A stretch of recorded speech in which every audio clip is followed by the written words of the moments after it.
Have you ever felt a presence in an empty room? A chill crawling down your spine, making your hair stand on end? Welcome to a true story of unseen terror. Nestled in the heart of a serene, picturesque town lays an enigma that has been unsettling its tranquil existence. A town where the sun-drenched afternoons are as deceptive as the moonlit nights. Lately, the quaint cobblestone streets and charming homes have been disturbed by strange occurrences. Picture this. Objects that seem to develop a life of their own, shifting places when no one's looking. Imagine the eerie silence of the night broken by inexplicable noises, sounds that make your heart pound and your palms sweat. A sense of disquiet has seeped into the lives of the townsfolk, an unease that lurks in the shadows and refuses to be ignored. But this was just the beginning. The real terror was yet to come. One dark, stormy night, the town was awakened by a blood-curdling scream. It was a sound that would forever echo in the minds of the townsfolk. It was the night the spectral presence first made itself known, a night that would be etched into the annals of the town's history.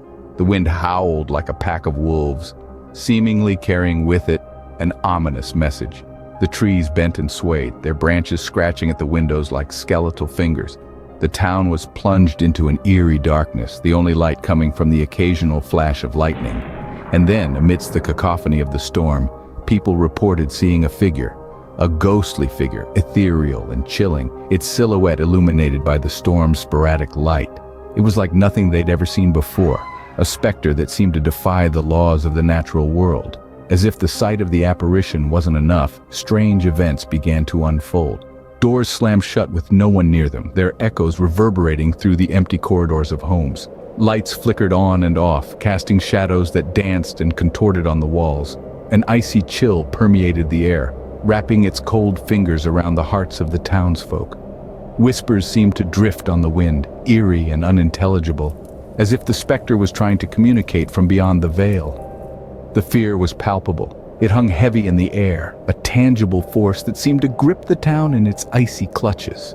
Sleep became an elusive luxury as the spectral figure continued its haunting. Some reported feeling watched, while others claimed to see the figure lurking in the corners of their vision only to disappear when they turned to look. The town was gripped by fear. The spectral figure seemed to be everywhere and nowhere at the same time.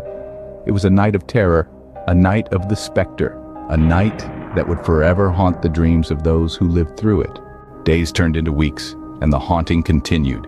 The unseen terror seemed to have a mind of its own, a malevolent will that was as unpredictable as it was terrifying. The once peaceful town was now a playground for a spectral presence, a ghostly figure that had turned life into a waking nightmare for the residents. The town's attempts to deal with the spectral presence were met with failure at every turn. Priests and mediums were brought in, holy water was sprinkled, and prayers were offered, but nothing seemed to deter the unseen terror. The exorcisms, meant to banish the entity, only seemed to incite it further, leading to more intense hauntings that left the townsfolk in a state of constant fear. Despair clung to the town like a fog, a sense of hopelessness that was as cold as the touch of the ghost itself. The once bustling marketplace was now deserted, the laughter of children replaced by the eerie silence of deserted streets. The only sound that could be heard was the mournful howl of the wind, a chilling reminder of the spectral presence that had claimed the town. There were incidents that stood out, moments of terror that still send shivers down the spine. The blacksmith's forge, once a beacon of industry, was now a haunted place. Tools flying off their racks, a ghostly figure in the reflection of the anvil, and the chilling sound of an unseen hammer striking metal in the dead of the night. Then there was the old schoolhouse. Books would fly off the shelves, the chalk would write messages on the blackboard on its own, and the spectral figure of a woman was often seen standing by the window, looking out with a mournful gaze. With every passing day, the unseen terror grew stronger. The town was on the verge of collapse, its spirit sapped by the relentless haunting. The once vibrant community now stood on the precipice of oblivion, its fate hanging in the balance as the haunting continued.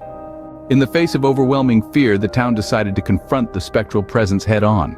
The air was thick with tension as the townsfolk gathered at the heart of their community. Each person held within them a steely determination, a resolve born of desperation. They were united in purpose, ready to face the unseen terror that had plagued them for far too long. The night was as dark as their collective fears, the moon hidden behind ominous clouds. A chilling breeze swept through the town square, raising goosebumps on their skin and whispering 1,000 unheard stories. The spectral presence felt palpable, an icy touch that made the bravest hearts shiver. The confrontation was a spectacle of courage and terror. The townsfolk, armed with their faith and determination, challenged the spectral presence. They shouted into the night, their voices echoing through the empty streets, a cacophony of defiance against the unseen terror. Each person's voice carried a tale of sleepless nights, of fear that gnawed at their sanity, of a life shadowed by the unseen. The spectral presence responded with haunting wails and eerie silences that sent shivers down their spines. And then, just as the tension reached its peak, the spectral presence began to fade. The icy touch receded, the haunting wail softened, and the fear that had once been overwhelming started to ebb away. In the aftermath of their confrontation, a strange calm descended upon the town. The terror was gone, replaced by an eerie quiet that echoed the relief in their hearts. But along with the relief came a sense of uncertainty, of unanswered questions that lingered in the back of their minds. In the end, the town was left with more questions than answers. But one thing was certain: they would never forget the unseen terror that had once haunted them. And so the story of their confrontation with the unseen terror became a tale to be told and retold, a chilling reminder of the mysteries of the unknown.